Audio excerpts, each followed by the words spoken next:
Hey guys, Techie here, talking about something that, well, might interest a few of you, might not. This is a new type of thing that I just wanted to bring to the channel, because, you know, gotta live up to my name somehow, I guess. For those of you who don't know, I'm really into electronics and gadgets and such, but recently I got myself a 3D printer. I've been tinkering with that, I've been getting back into a lot of electronic stuff, and I like setting up things for myself to make my life easier. But most importantly, macro keyboards. You know, little hotkey things I can use for gaming or editing. So, yeah, and I kind of came across this idea of maybe making my own, just for the heck of it, to have, like, my own dedicated one.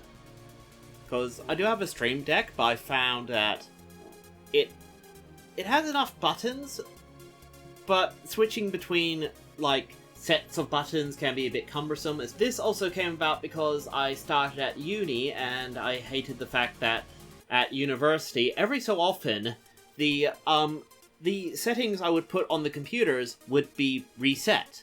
So, you know, I set hotkeys one way, I come to class the next day, they've been set back to normal, or I have to set another computer because someone else is using that.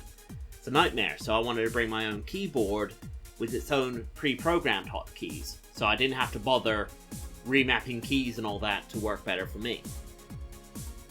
So this is where this project came from, and honestly, it actually worked really well, but as you can see from the illustration, it was big. It was roughly the size of a small shoebox. And it had like 8 arcade buttons, a dial that didn't work, and 8 small like push buttons. It was big, but it worked really well. During my animation classes, it saved me so much time because I didn't have to reset anything, you know. But recently, because I got the 3D printer and that, I thought maybe I should redesign this and make it smaller. So that's what I started doing.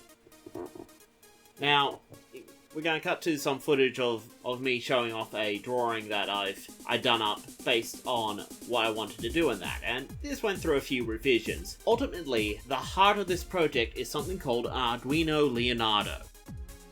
You might not know what Arduino is, but if you do, this is going to sound real boring. But Arduino, for everyone else, is a programmable microcontroller. Think of a circuit board that you can program to do whatever you want. You know, if you push a button, it turns on some lights, or if you push a couple of buttons, it writes some code and, you know, does X, Y, and Z. Now, the Leonardo part is the important part. Not because he was one of the Ninja Turtles. Sorry, I just heard Jetstream giggle at that. So I know that was worth keeping in. What the Leonardo allows you to do is emulate a human interface device, like a keyboard, a mouse, a graphics tablet, a joystick. So I could program this thing so that I can push a button and it would tell the computer, okay, user has pressed these keys. This makes it really, really useful for this type of gadget. But that's where we mainly started, was with the Arduino Leonardo. And as you can see, I started with someone else's Thingiverse file where they came up with a mounting for an Arduino Uno, which is basically the same shape as a Leonardo. So, yeah, I was able to use that, get some measurements off that, generate my own base, and I slowly started building up from there. And this was a lot of trial and error. What you're seeing here is like end result stuff, but we're going to cut to a bunch of 3D printing videos. Like, I did something like 30 different test prints, just testing out different things. Like, you know, testing out how to print out the keypad, how to mount the buttons, you know, sizes, making sure things fit, making sure things slid into place. That was a major issue. I once designed the case and realized that because of how I structured the case, I couldn't even get the circuit board in. So, you know, back to the drawing board, redesign, and all that. You know, what was this? I just realized I've just gone on about all this stuff, and I haven't even talked about what the main design was meant to be. See, I wanted to shrink down my macro button thing, my macro keypad, into a much smaller size. And I realized that I had flexible filament, I had a bunch of little buttons. Why don't I make my own custom rubber buttons? Like you would get on, like, you know, a keypad or a laptop or, you know, an old phone. And that's where we basically started. I started out with a keypad, built up from there. So it's really hard to actually explain where I started because I started from so many places at once.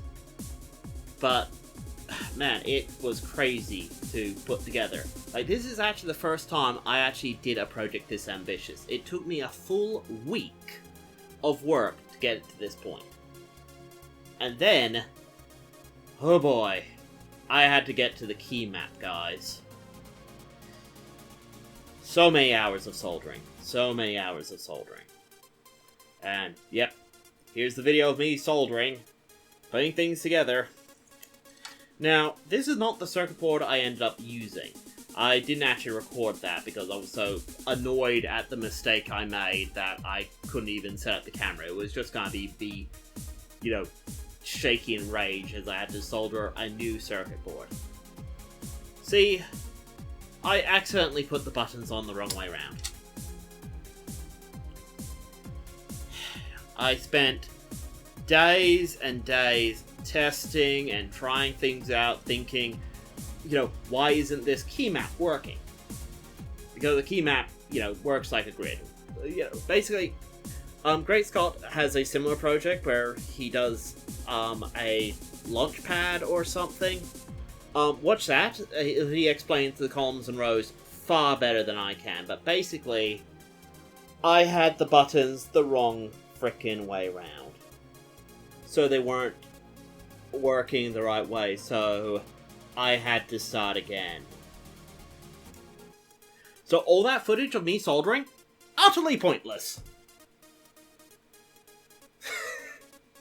But I like keeping stuff like that in because I like showing people that, you know, just because I did this didn't mean I didn't make mistakes.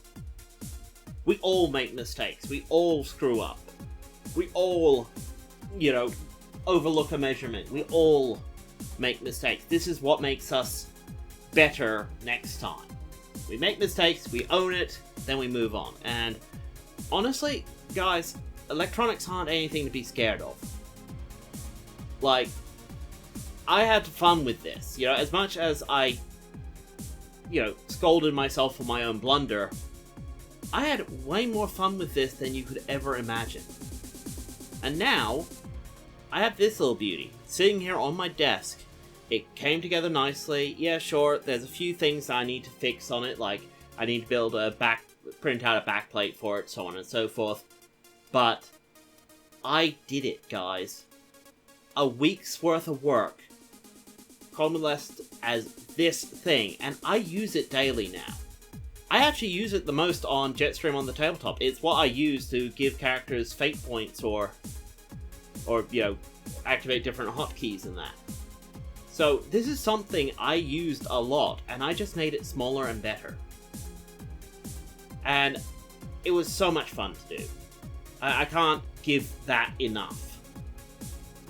So anyway, enjoy this glam footage of the little keypad thing, as, you know, I hope you guys enjoy this video. If you did, and you haven't subscribed already, please subscribe. Please like this video. And please tell me ways I can improve. Tell me project ideas that you might want me to do. I have tons of electronics. I have tons of Arduinos. I have a 3D printer. I have all this stuff. Give me ideas. I want to do them. I want to inspire you guys to be creative.